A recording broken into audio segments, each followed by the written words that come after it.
સવારે હોસ્પિટલમાં અચાનક ભારે ગભરાટ ફેલાયો. નર્સો ઝડપથી એક રૂમ તરફ દોડી રહી હતી. તે રૂમમાં 15 મહિનાની નાની રીમા હતી. રીમાને તેના માતા પિતા જ હોસ્પિટલમાં લાવ્યા. બાળકી સતત રડી રહી હતી. માતા ખૂબ ગભરાઈ ગઈ હતી. પિતા ડૉક્ટર સામે હાથ જોડીને ઊભા હતા. ડૉક્ટર રિપોર્ટ જોતા વિચલિત થઈ ગયા, કારણ કે રિપોર્ટમાં કંઈક અજીબ જ દેખાતું હતું. ડૉક્ટર ફરીથી ટેસ્ટ કરવાની સલાહ આપે છે. નર્સ ફરીથી સેમ્પલ લેવા તૈયાર થઈ. રીમા શાંતિથી બેડ પર સૂઈ ગઈ. થોડા સમય પછી રિપોર્ટ ફરી આવ્યો. ડૉક્ટર રિપોર્ટ જોઈને તો ચોંકી જ ગયા, કારણ કે રિપોર્ટમાં લખેલું હતું, રીમાના પેટમાં 2 બાળકો છે. આ સાંભળીને તો માતા પિતા સ્તબ્ધ રહી ગયા. માતા તો ત્યાં જ બેસીને બહુ જ રડવા લાગી. પિતા સમજતા નહોતા શું ચાલી રહ્યું છે. આ ડૉક્ટર પણ મૂંઝવણમાં પડી ગયા. 15 મહિનાની બાળકીને બાળકો કેવી રીતે? હોસ્પિટલમાં તો ચર્ચા શરૂ થઈ. બીજા ડૉક્ટરોને પણ બોલાવવામાં આવ્યા. સ્પેશિયાલિસ્ટ ડૉક્ટર તરત આવી પહોંચ્યો.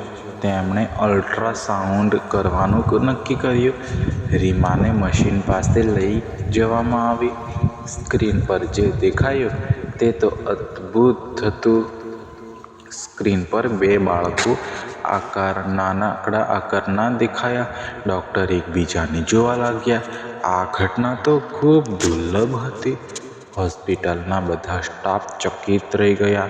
ડૉક્ટરે માતા પિતાને સમજાવ્યું, ડરવાની તો જરૂર જ નથી. હજુ આ એક દુર્લભ મેડિકલનો કિસ્સો છે. રીમાને તરત ઓપરેશન કરવું પડશે.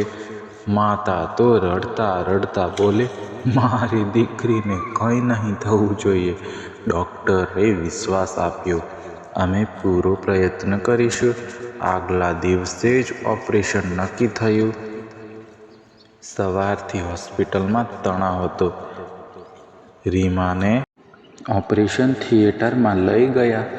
માતા પિતા બહાર પ્રાર્થના કરતા હતા. ડૉક્ટરોની મોટી ટીમ તૈયાર હતી. ઓપરેશન શરૂ થયું. ઘણા સમય સુધી અંદર શાંતિ હતી. બહાર માતા પિતા બેસીને રાહ જોતા હતા. સમય ધીમે ધીમે પસાર થતો હતો. 1 કલાક પછી ડૉક્ટર બહાર આવ્યા. તેમના ચહેરા પર આશ્ચર્ય. ડૉક્ટર બોલ્યા, આપની દીકરી હવે તો સુરક્ષિત છે. માતા ખુશીથી રડી હતી. પરંતુ ડૉક્ટરે બીજી વાત કહી, ઓપરેશન દરમિયાન ખરેખર 2 બાળકો મળ્યા. આ સાંભળીને તો બધા ચોંકી જ ગયા. આ કેસને મેડિકલ ભાષામાં કહે છે, ફિટ્સ ઇન સિટુ, જે ખૂબ જ દુર્લભ ઘટના હતી.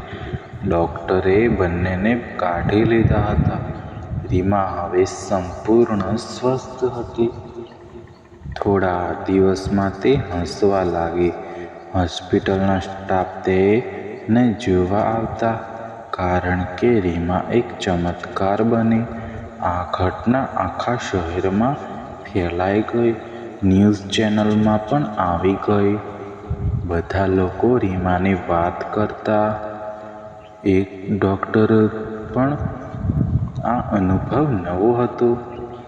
રીમાના માતા પિતા ખૂબ આભારી. તેમણે ડૉક્ટરોનો આભાર માન્યો. થોડા દિવસ પછી રીમાને ડિસ્ચાર્જ મળ્યો.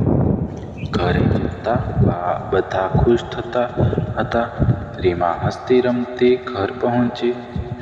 તે દિવસ પરિવાર માટે યાદગાર, કારણ કે તેઓએ ચમત્કાર જોયો અને ડૉક્ટરો પણ શીખવાનો દિવસ. આ રીતે નાની રીમાની કહાની બધાને આશ્ચર્યમાં મૂકી ગઈ. અને આજે પણ લોકો કહે છે,